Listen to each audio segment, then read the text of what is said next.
Alright, so this is a 1990 Nissan 300ZX 2+2 car. It is naturally aspirated, and the repair that is being performed is a replacement of the engine wiring harness. And I've noticed on YouTube there are very little videos that kind of show you what's going on with this kind of repair. I did see one video of a kid and his dad, replacing wiring harness with the motor out, and they did a good job with their video. I'm not good at making videos. It's actually my first one, so bear with me. But I'm hoping this video will kind of tell you what you need to do if you need to replace your wiring harness and you don't want to take your motor out. And it's entirely possible. I mean, you can see right here, I've got it run behind the motor as it came out when I took the factory one out. I did go ahead and replace some heater hoses there. It's a good thing to do while you got it out. I will tell you the biggest issue that you're going to have replacing your wiring harness is getting the brand new connector right through the firewall there. And I'll tell you why. Right here, I'm going to try and point out the grommet, but right here is a wiring grommet. The wiring harness comes through the firewall here, comes out and back around. And the connector that goes to the actual computer, is pretty big. And you're going to have a hard time getting it through the firewall if you don't take out that plate right there. That plate is located on the inside of the firewall, and if you see where this residue line was around the top, there is some foam, like some insulation foam there. You gotta dig all that shit out, and then you can get to the bolt that bolts it in at the very top, and then at the bottom you'll see that it's slotted, so you can take whatever's off there out, and you're gonna have a hard time getting it out. It's not gonna be fun. In the middle of the car, let me see if I can get you a better view.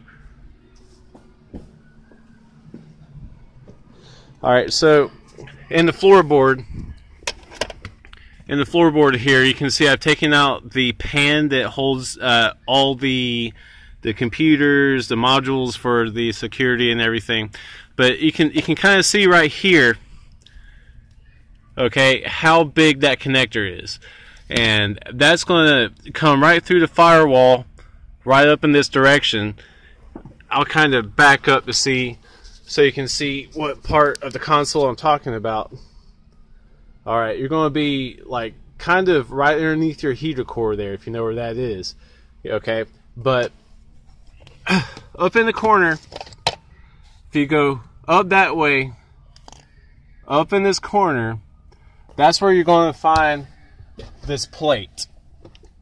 And this plate will have to be wiggled out. You're going to fight it. You're going to say a lot of cuss words. I personally almost cried when I figured out that it takes a very small person to get in here. I'm 6'1" and about 230 pounds, so you can only imagine how many times I got stuck in here. But this plate, you can wiggle it down, and it will come out. And after it comes out, that will then be the biggest challenge of this whole repair, because at that point you can replace this big old thing. It will fit through the firewall. Then you can go back around. Hopefully you got a buddy helping you do this. I had one helping me. It made things a lot easier. The other biggest challenge is getting all the connectors and the wiring harness through a little group of brake lines. I'll see if I can get back there. If you look through there, the bottom, middle, you see those 4 brake lines. That's where the wiring harness has to run through. You can run it however you want. That's just where I took it out from when I took the original harness out. So I decided to put it back the way I found it.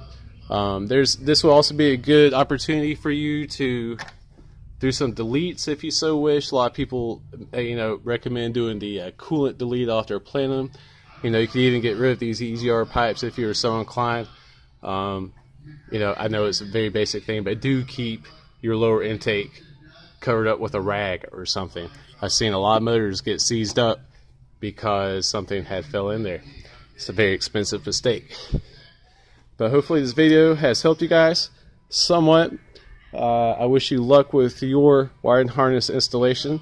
For anybody that needs to know, the brand new wiring harness I got came from Concept Z Performance. They were very good about taking my payment. They were very professional about getting the wiring harness out to me in a timely manner. And the hoses, these heater hoses, they came from, what is it, Concept 1 Performance, I don't know, one of those Z Performance places. I'll try to remember, I got their sticker actually. Z1 Motorsports. If you need heater hoses, they like blue, red, I think they have a few other colors. Z1 Motorsports is another good resource to get some of these hard to find parts. Otherwise, you're stuck ordering through WorldPack, through Advance Auto, or some place like that, and you're going to be waiting for days and days. But like I said, I hope this sheds some light on this kind of repair for you guys that are trying to go about it yourself. If you have any questions, ask somebody else. This is my problem, and your problems are your problems. Talk to you later.